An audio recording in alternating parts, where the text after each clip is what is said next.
How shall we settle these things which we have done wrong in our life? और जो गलत काम हमने किया है उन सबको किस प्रकार से हम चुका सकते We've हैं? all done wrong in our life. हमने पूरा गलत ही किया I है। remember when I got converted, the Lord showed me about money I had cheated. I had to give it all back. और जब मैं प्रभु यीशु मसीह में आया तो परमेश्वर ने मुझे दिखाया कि मैंने किस तरीके से गलत काम से पैसे कमाए, वो सब मेरे को वापस लौटाना पड़ा। Every pie. हर एक I दाना दाना मैंने emptied चुकाया my bank account and paid it all back. और मैंने अपना पूरा बैंक का खाता खत्म कर दिया, उनको And चुका दिया। my bank was empty, but my heart was full of the joy of the Lord. और मेरा बैंक का अकाउंट खाता तो खाली हो गया, लेकिन मेरा हृदय भर गया आनंद से। If I had not done that 53 years ago, अगर जो 53 इयर्स पहले साल पहले मैंने ये नहीं किया होता I would have been dragging a chain in my leg for 53 years. तो मैं अपने पाँव में जो है जंजीर बांध कर घिसट रहा होता इतने सालों Can तक। you imagine running a race with a chain tied to your leg? हाँ, अगर जो कोई जंजीर आपके पाँव में जकड़ा हुआ है और फिर आप दौड़ रहे हैं, ऐसा आप सोच सकते हैं क्या? So these are the things that we need to really take seriously if we want to say, I want to be ready for Christ's coming. इसलिए इन सब बातों को हमें गंभीरता पूर्वक लेना है और हमें बोलना है कि हमें तैयार होना है प्रभु यीशु That I've मसीह के आगमन के settled लिए। all money matters. जब मैं ऐसे सारे पैसे की बातें देखता हूँ, And if somebody has hurt you, अगर जो किसी ने अभी चोट पहुंचाया है make sure you've forgiven that person completely. तो आप याद रखें कि उस व्यक्ति को आपने पूर्ण तरीके से माफ कर दिया You है। know, Jesus said in Matthew chapter 6, मत्ती रचित सुसमाचार 6 अध्याय में प्रभु यीशु मसीह ने इस प्रकार से कहा, I believe my calling is to make sure that everyone who listens to me will get 100% in the final examination. मेरा बुलाहट ये है कि जो कोई मुझे सुनता है वो परीक्षा में 100% अंक लेकर आए। I've told people who come to our church in Bangalore, और बेंगलोर में जो हमारी कलीसिया में आते हैं उन लोगों से मैंने कहा, I say, you may hear me say some very hard things, हाँ तुम सुन सकते हो बहुत ही जो है कठोर लफ्ज़ों को मैं उपयोग करते हुए, but in the day of judgment you'll turn around and thank me for it. लेकिन जब न्याय होगा उस समय मेरी ओर मुड़कर तुम मेरा धन्यवाद When you करोगे। see the condition of so many other believers who were fooled by their preachers who preached soft things to them. और बहुत ही नरम और मक्खन जैसी भाषा बोलकर कई सारे प्रचारक जो हैं कई विश्वासियों को मूर्ख बना रहे हैं। Now here is a really tough thing. यहाँ पे बहुत ही कठोर एक शब्द है, Matthew 6. मत्ती रचित सुसमाचार 6 अध्याय। You know the Lord's Prayer. यहाँ पे प्रभु यीशु मसीह ने प्रार्थना सिखाया है। There are 6 requests there. यहाँ पे 6 प्रार्थनाएं हैं। Matthew chapter 6 मत्ती 6 अध्याय in verse 9 onwards. 9 से लेके हम देखेंगे। Here are the 6 requests. Hallowed be your name. यहाँ 6 जो प्रार्थना है वो ये है Hallowed be thy name. कि तेरा नाम पाक माना Thy जाए, kingdom come. तेरा राज्य आए, Thy will be done. तेरी इच्छा पूरी हो। 3 things concerning God. और परमेश्वर के बारे में 3 विषय दिए That's हैं how we must begin our prayer. और इसी प्रकार से हमें प्रार्थना आरंभ करना है What glorifies God. जो परमेश्वर की महिमा करे। Then 3 things concerning ourselves. और अपने बारे में 3 बातें, Give us our food every day. हमारे दिन भर की रोटी हमें दे, Forgive us our sins as we've forgiven others. हमारे अपराधियों को जैसे हमने क्षमा किया वैसे तू हमारे अपराधों को क्षमा कर, Don't lead us into temptation, but deliver us from evil. और हमें परीक्षा में ना ले परंतु बुराई से बचा। Out of these 6 requests, ये 6 जो प्रार्थना है वो क्या है? out of all these 6 requests, ये जितने भी 6 प्रार्थना विषय हैं, one thing Jesus takes out एक चीज को वो बाहर निकालता and है emphasizes it. और उनको जो है पूर्ण तौर से समझाता है। Which is that? वो क्या है? Not hallowed be your name, तेरा नाम पाक माना जाए वो not नहीं, thy kingdom come. और तेरा राज्य आए वो भी नहीं। He talks about forgiveness. वो यहाँ पे क्षमा के बारे में Out बताता of है these 6, और यहाँ पे 6 में से he takes one. एक को जो है Verse प्रमुख स्थान देता है। 14. 14वां वचन, If you forgive men इसलिए यदि तुम their मनुष्य sins, के your अपराध Father will forgive you. यदि तुम मनुष्य के अपराध क्षमा करोगे तो तुम्हारा स्वर्गीय पिता भी तुम्हें क्षमा If you करेगा, don't forgive men, your और- Father will not forgive you. और यदि तुम मनुष्यों के अपराध क्षमा ना करोगे तो तुम्हारा पिता भी तुम्हारा अपराध क्षमा ना करेगा। Let me ask you a simple question. एक प्रश्न मैं आपसे करता हूँ, In that verse, is he talking to believers or unbelievers? इन वचनों के द्वारा वो विश्वासियों से बात कर रहा है या अविश्वासियों से? That's the first question. पहला प्रश्न ये है, You know the answer. आप लोगों को उत्तर मालूम है। In both 14 and 15, he says, Your heavenly Father. 14 और 15 में वो कहता है कि तुम्हारा स्वर्गीय पिता, Your Father. तुम्हारा पिता। Now tell me, is he talking to believers or unbelievers? तो ये विश्वासियों से या अविश्वासियों से बातें कर रहा Is है? he the heavenly Father of unbelievers? क्या वो स्वर्गीय पिता है अविश्वासियों का? No. नहीं।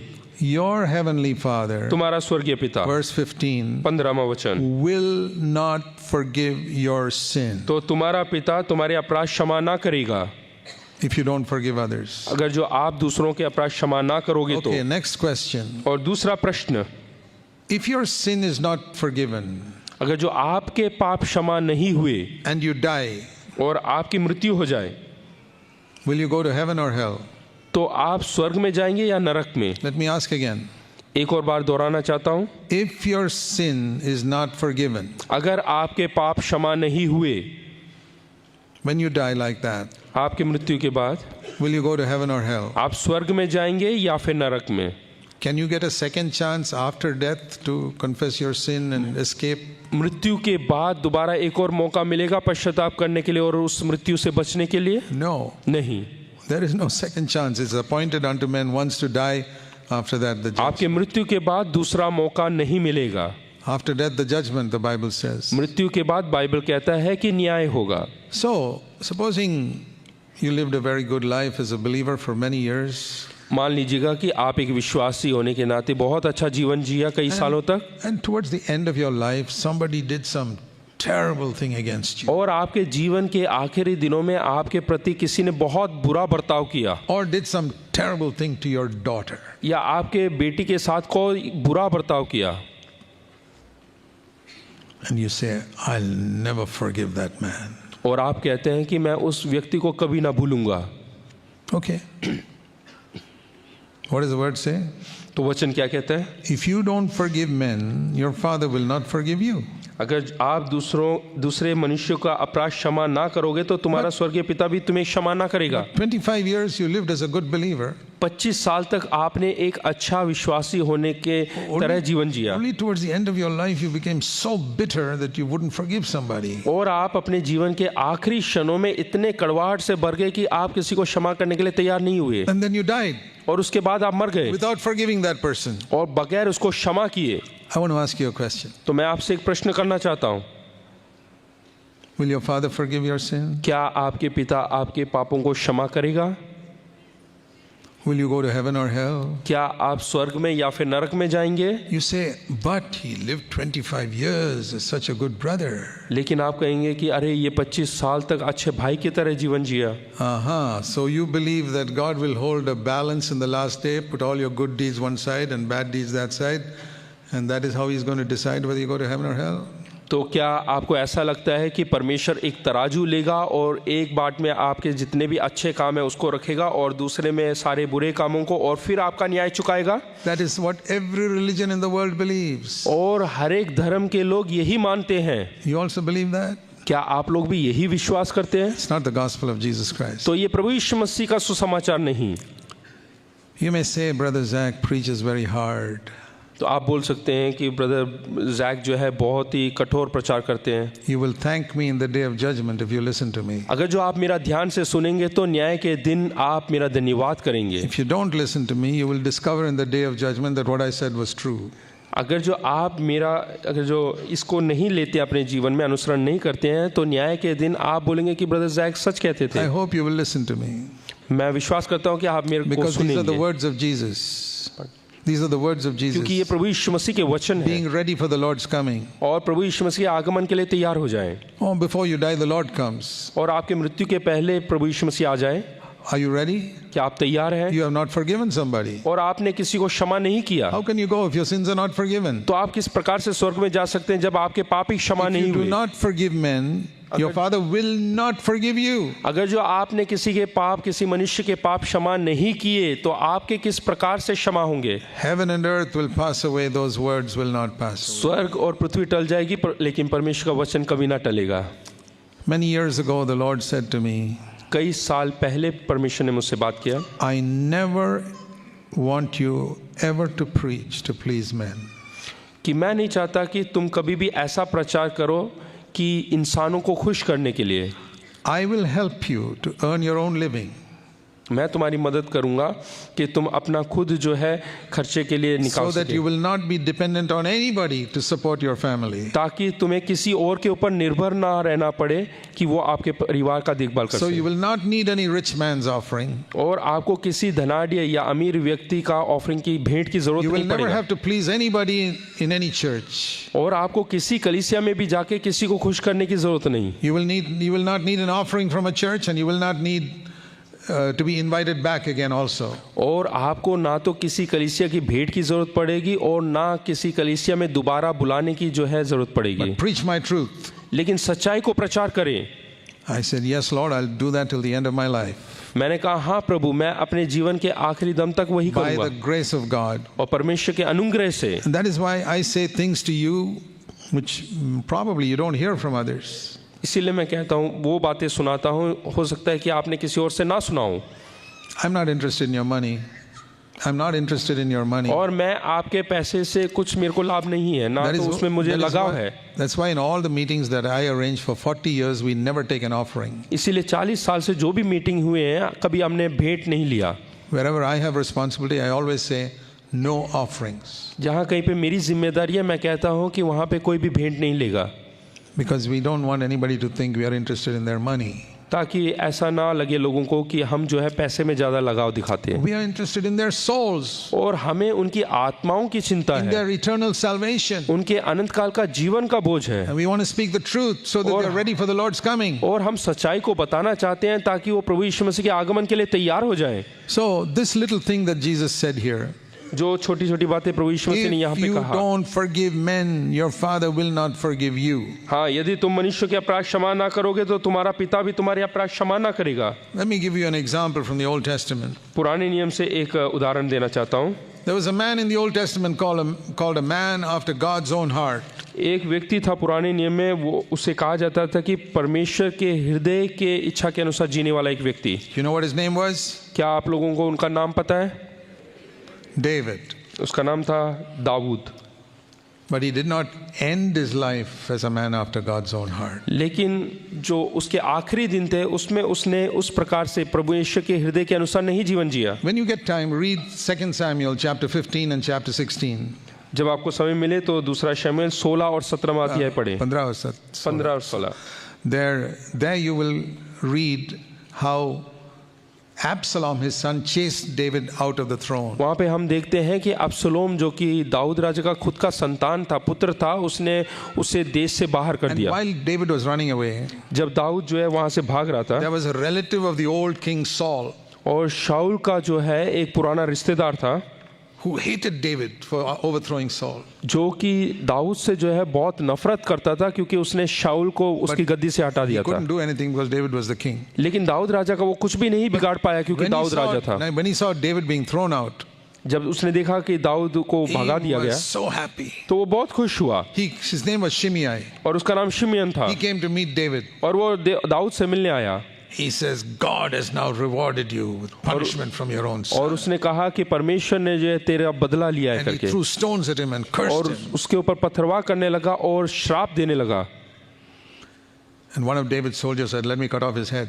तो दाऊद के एक सैनिक ने कहा कि मैं उसका गर्दन काट देता हूँ। David said no. दाऊद ने कहा नहीं। There he was a man after God's own heart. हाँ, उस समय वो जो है परमेश्वर के हृदय के अनुसार जीने वाला एक व्यक्ति God था। has allowed him to curse me, let me forgive him. हाँ, अगर जो वो श्राप देता है तो भी मैं उसको क्षमा करता हूँ। And he went away. और वो चला गया। And Absalom was then killed. और अब्शलोम उस समय मारा गया। And David came back as the king. और दाऊद राजा जो है वापस राजा के रूप में वापस आया। Shimei heard David is coming back now. और शिमयन ने सुना कि दाऊद अब वापस आ गया And है he was really scared. और वो बहुत डर गया। So he came running to meet David and saying, please forgive me, I'm sorry what I said. और दाऊद के पास आया और बोला, माफ़ी मांगने लगा कि जो कुछ मैंने कहा। David said, okay, I won't kill you. Dawood ने कहा कि मैं तुझे नहीं मारूंगा He promised him. और उसको वायदा किया। Some years later, कुछ सालों के बीतने के बाद David was dying. दाऊद मर रहा था। Now I want you to turn here in 2 Samuel. दूसरा शमूएल, Sorry, 1 Kings. पहला राजा, 1 Kings we read here in chapter 2, पहला राजा दूसरा अध्याय verse 1. पहला वचन। David's time to die drew near. हाँ, जब दाऊद के मरने का समय निकट आया He called Solomon, तो उसने अपने पुत्र सुलेमान को and कहा told him, I'm going the way of all flesh, all the earth. Be strong, show yourself a man. तो उसने कहा कि लोक की रीति में पर मैं कूच करने वाला हूँ, इसलिए तू हिया बांधकर पुरुषार्थ दिखा Keep the charge of the Lord, walk in his ways, keep his statutes, his commandments. और जो कुछ तेरे परमेश्वर यहोवा ने तुझे सौंपा है उसकी रक्षा करके उसके मार्गों पर चला करना। Everything that's written in the law, keep it. और मूसा की व्यवस्था में लिखा है वैसा ही उनकी विधियों तथा आज्ञाओं और नियमों का पालन करना, then God will bless you. फिर परमेश्वर तुझे आशीष Now, देगा। if he had stopped there अगर जो आप वहाँ पे रुकते हैं and died, तो वहाँ पे मर गया, if he had stopped there and died, अगर जो वो वहाँ पे रुक कर मर जाता that would have been great. तो महान होता, But he didn't stop there. लेकिन वो वहाँ पे रुका नहीं। He says, Solomon, वहाँ पे कहा Suleman, you know that man called Shimei. हाँ उससे सुलेमान से Verse कहता है कि शिमोन को तू जानता है। Verse 8. 8वें वचन में लिखा There's है, a man called Shimei. हाँ वहाँ पे एक व्यक्ति है जिसका नाम शिमयोन करके है। Shimei, the son of Gera. हाँ शिमयाई पुत्र जो है महीने You know how he cursed me? तू जानता है कि उसने कितना And- श्राप दिया। I told him, verse 8, last part, I will not kill you. और मैंने उससे शपथ खाई कि मैं उसे तलवार से ना मारूंगा, But लेकिन you didn't make that promise. तू उससे ये वायदा मत करना, I was the one who made that promise. मैंने वो वायदा किया है। Solomon, you make sure you kill him. Suleman तुझे जो है उसको मारना है। And see how he says it, not just kill him. और उसने ये नहीं कहा कि सिर्फ मारना है, Make sure you bring his gray hair down to the grave with blood. हाँ वो बोल रहा है कि तेरे जो उसके जो पके हुए बाल हैं उसको बाल वाले का लहू बहाकर उसे अधोलोक में उतार देना। Ooh, is this David speaking like this? क्या ये दाऊद है जिसने ये कहा है? What is the next verse? अगला वचन क्या है? And he died. और उसके बाद वो मर गया। Let me ask you something. एक प्रश्न करना चाहता हूँ, Did David forgive Shimei? क्या दाऊद शिमयन को भूल पाया या क्षमा किया? Yes or no? हाँ या नहीं? Don't be afraid. डरे नहीं। I'll give the answer. No. मैं जवाब देता हूँ, नहीं। Next question. अगला प्रश्न, Is David in heaven? क्या दाऊद स्वर्ग में है? What do you think? आप लोग क्या सोचते हैं? Yes. हाँ, Because in the Old Testament, there was no commandment saying if you don't forgive others, you will not be forgiven. क्योंकि पुराने नियम में ऐसा कोई हुक्म नहीं है कि आप उन अपराधियों को क्षमा करें तभी तुम्हारे अपराध क्षमा होंगे।